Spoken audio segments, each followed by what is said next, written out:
Now, on the Hume Plantation in South Carolina, history is about to be unearthed. NAU's archaeology students will be looking for artifacts that should provide insight into the religious and cultural lives of former slaves.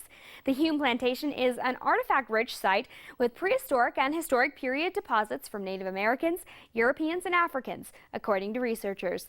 And our local historians are looking forward to bringing the cultures of some of history's most neglected characters to light. We spent several weeks in South Carolina on an old plantation grounds. It was a rice plantation in its day, and we're excavating along a slave street.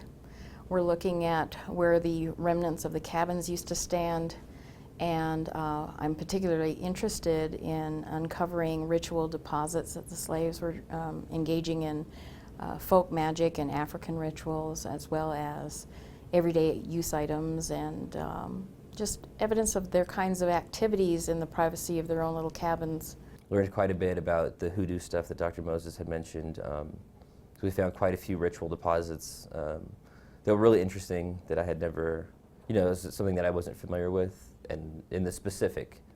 So I learned, quite a bit about the religion, how they thought they could protect themselves, and I guess kind of what they were like, their habits would be in their, in their own kind of free time.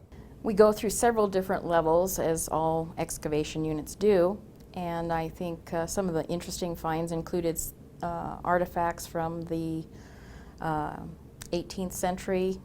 We have some Revolutionary War era a musket ball, but it goes all the way up through the 18th century as the rice plantation really took off and rice became a big cash crop in the South. All the way up into the antebellum period. There's quite a range of different artifacts that go along with different activities, and then the mixing of these different ethnics, creating something new, basically, in a system of oppression.